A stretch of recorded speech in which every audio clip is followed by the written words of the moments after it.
नमस्कार दोस्तों, स्वागत है आपका अपने यूट्यूब चैनल बायोग्लॉज में। मैं आशा करता हूँ कि आप सब स्वस्थ होंगे और अपनी पढ़ाई में व्यस्त होंगे। तो आज का हमारा टॉपिक है लेसन नंबर 6 में जेनेटिक्स के अंदर डीएनए का पार्ट 4। तो चलिए दोस्तों, आज हम पढ़ते हैं डीएनए रिप्लिकेशन। चलिए आप सब हम इसे समझते हैं। यहाँ देखिएगा, ये क्या है कि डीएनए है ना। डीएनए रिप्लिकेशन का मतलब होता है उसे उस डीएनए की कॉपियाँ बनना, है ना। रिप्लिकेशन यानी कि एक डीएनए के खंड से ठीक दूसरे डीएनए का बनना ही क्या कहलाता है, डीएनए रिप्लिकेशन या डीएनए प्रतिलिपिकरण कहलाते हैं। ठीक है, हम सीधी भाषा में ये कह सकते हैं कि जो डीएनए है ना, डीएनए से डीएनए खंड का बनना, ठीक है, डीएनए से डीएनए खंड का ही बनना ही क्या कहलाता है, डीएनए रिप्लिकेशन कहलाता है। ठीक, क्योंकि सारी जो आनुवंशिक सूचनाएं हैं वो किसके पास है, वो डीएनए के पास है। तो डीएनए क्या करते हैं, और डीएनए के द्वारा बहुत सारे इसमें एंजाइम कार्य करेंगे और डीएनए से डीएनए का निर्माण ही क्या क्या कहलाएगा, डीएनए रिप्लिकेशन कहलाएगा या डीएनए प्रतिलिपिकरण कहलाता है। प्रतिलिपिकरण का मतलब क्या होता है कि एक डीएनए है, ठीक, जैसी सूचनाएं उसके पास है सेम उसी के प्रकार की कॉपियां बनना ही, डीएनए की कॉपियां बनना ही क्या कहलाता है, डीएनए प्रतिलिपिकरण या डीएनए रिप्लिकेशन कहलाता है। देखिए दोस्तों, ये सब जो डीएनए रिप्लिकेशन है ये बोर्ड के पॉइंट ऑफ व्यू से बहुत इंपॉर्टेंट है। तो आप सब अपने नोट्स बनाते हुए चलिएगा। ठीक है, तो हम देखते हैं। अब मुझे लगता है कि आप लोगों को अच्छे समझ में आ गया होगा कि डीएनए रिप्लिकेशन है क्या। क्योंकि डीएनए रिप्लिकेशन में क्या है कि डीएनए से डीएनए खंड का ही बनना ही क्या कहलाता है, डीएनए रिप्लिकेशन कहलाता है। ठीक, अब देखिए, अगर हम बात करें कि डीएनए प्रतिलिपिकरण या डीएनए रिप्लिकेशन में क्या है कि इसमें बहुत सारे एक एंजाइम्स का एक समूह कार्य करेगा। इसमें कोई अलग से एंजाइम नहीं होगा। इसमें क्या है कि सेट ऑफ एंजाइम एक साथ बहुत सारे एंजाइम कार्य करेंगे। जैसे हम फर्स्ट नंबर का एंजाइम देखते हैं इसमें, टोपो आइसोमरेज। ठीक है, एक है टोपो आइसोमरेज है। ठीक, दूसरे फर्स्ट नंबर का अगर हम बात करें टोपो आइसोमरेज है। दूसरा आता है इसमें helicase enzyme, helicase helicase enzyme. तीसरा आता है इसमें आरएनए आरएनए आरएनए पॉलीमरेज। ठीक है, आरएनए पॉलीमरेज। और इसमें फोर्थ नंबर का आता है इसमें डीएनए डीएनए पॉलीमरेज। ठीक है ना, डीएनए पॉलीमरेज। और फिफ्थ नंबर का इसमें आता है डीएनए लाइगेज, डीएनए लाइगेज। ठीक है ना। तो इसमें 5 प्रकार के एंजाइम मुख्यतः कार्य करेंगे। सबसे पहला आप याद करते हुए चलिएगा। सबसे फर्स्ट नंबर का हम देखेंगे टोपोआइसोमरेज। दूसरा क्या होता है, हेलिकेज। तीसरा होगा आरएनए पॉलीमरेज। चौथा होगा इसमें डीएनए पॉलीमरेज। और पांचवा इसमें क्या होगा, डीएनए लाइगेज एंजाइम। और हमेशा डीएनए खंडों को जो जोड़ने का जो कार्य करेगा वो हमेशा लाइगेज एंजाइम करेगा। कौन करेगा, लाइगेज लाइगेज एंजाइम क्या करते हैं, डीएनए खंडों को जोड़ने का कार्य करते हैं। ठीक है, अब देखिएगा, जैसे हम बात करें कि जो डीएनए, अब हम आते हैं फर्स्ट नंबर के जो एंजाइम्स हैं टोपोआइसोमरेज। इसका कार्य क्या होगा, देखो अगर ये डीएनए खंड है, ठीक है, ये क्या है, डीएनए खंड है। और इसके ये सब जो ये कुंडलन है घुमा हुआ, ये जो कुंडलन है ये वाला, ये इस कुंडलन को खोलने के लिए एक सीधी श्रृंखला बना देगा। कौन, टोपोआइसोमरेज। देखिए अगर डीएनए खंड इस प्रकार था, अगर सबसे पहले डीएनए ऐसा था, यहाँ पर आप देखिएगा डीएनए से, तो इसे क्या कर देगा, इस प्रकार से कर देगा। कौन, टोपोआइसोमरेज। ये देखिए, ये टोपोआइसोमरेज इस डीएनए कुंडलन को इसने खोल के कैसे बना दिया, इस प्रकार से एकदम सीधी नुमा संरचना एक बना दी है, किसने, टोपोआइसोमरेज ने। ठीक, इससे आगे फिर एंजाइम आता है हेलिकेज एंजाइम।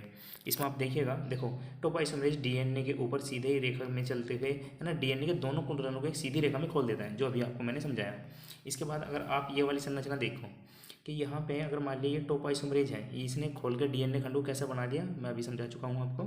यहाँ पे ये देखिएगा, तो इसने डीएनए खंड को ऐसे ऐसे ऐसे खोल दिया।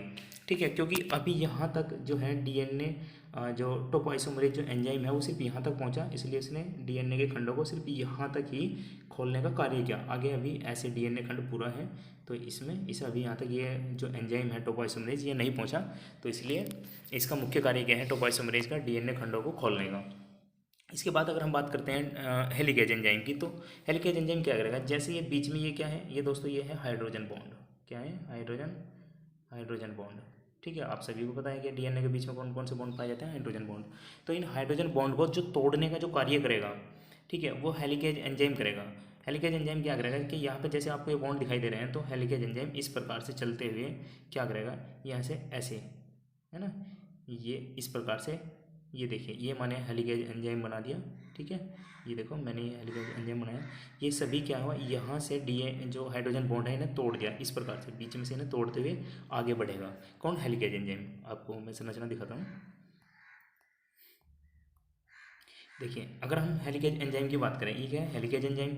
तो हेलिकेज एंजाइम का मुख्य कार्य क्या है कि यह एंजाइम नाइट्रोजन क्षार के मध्य उपस्थित, अभी मैंने बताया हाइड्रोजन बॉन्ड, ठीक है, हाइड्रोजन बॉन्ड को तोड़ते हुए आगे बढ़ता है। ये देखो जो यहाँ पे है ये संरचना है, इनके बीच में अगर एडेनिन है, थाइमिन, ग्वानिन, साइटोसिन है ना, इस प्रकार से, और यहाँ से तोड़ता हुआ कहाँ पे पहुँचा, हेलिकेज एंजाइम ये पहुँच चुका है, ठीक है। तो यह यानी कि हाइड्रोजन जो बॉन्ड है उन्हें तोड़ने का कार्य कौन कर रहे हैं, हेलिकेज एंजाइम, ठीक।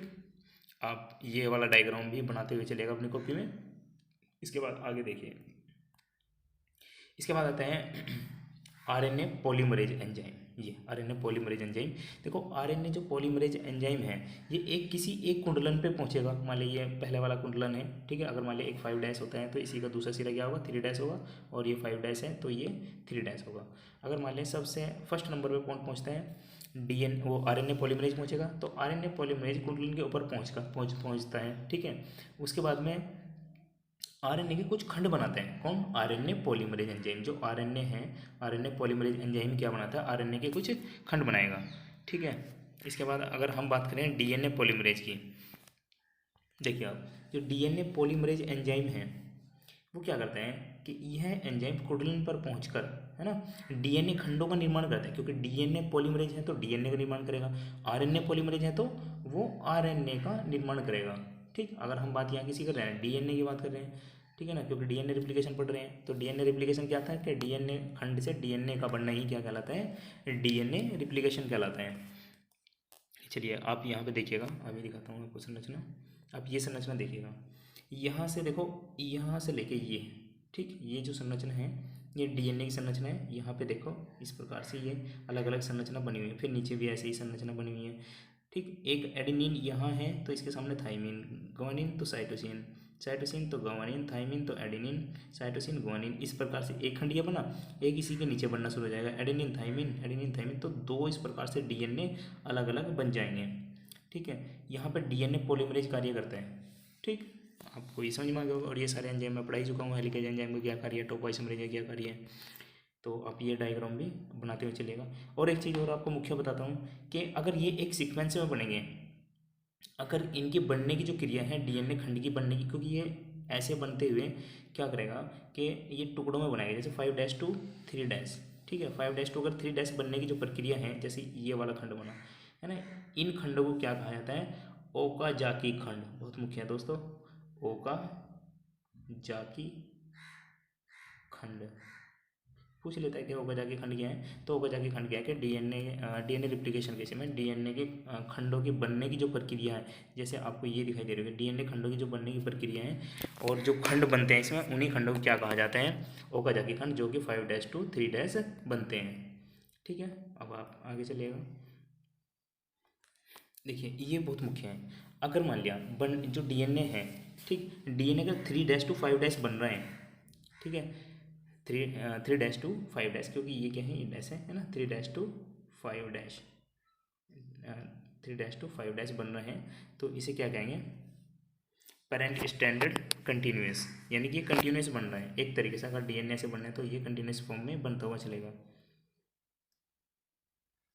ठीक है। अगर ये 5 to, यहाँ पे देखिएगा आप, अगर ये 5 to 3 है तो इसे क्या कहेंगे, डिसकंटिन्यूस पेरेंट स्टैंडर्ड डीएनए या ओकाजाकी खंड, ठीक है। ओकाजाकी खंड में क्या बनता है, अगर 5 to, यहाँ पे ये देखिएगा 5 to 3 होता है, तो ओकाजाकी खंड इसमें क्या होता है, डीएनए के छोटे छोटे टुकड़ों की फॉर्म में बनता है, ठीक।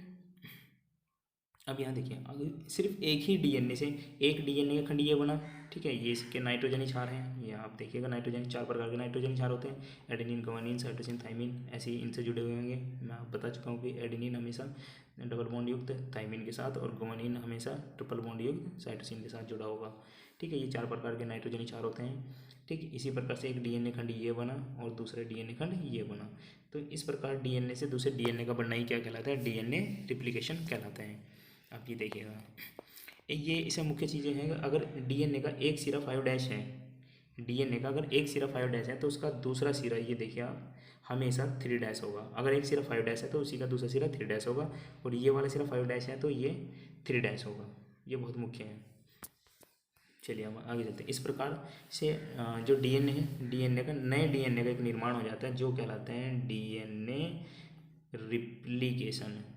रिप्लिकेशन, ठीक है ना। क्या कहलाता है? डीएनए रिप्लिकेशन या डीएनए प्रतिलिपिकरण या डीएनए का निर्माण करना ही कहलाता है कौन? डीएनए रिप्लिकेशन या डीएनए प्रतिलिपिकरण। चलिए बस आज की वीडियो में दोस्तों हम इतना ही रखेंगे। तब तक के लिए बने रहिए हमारे यूट्यूब चैनल।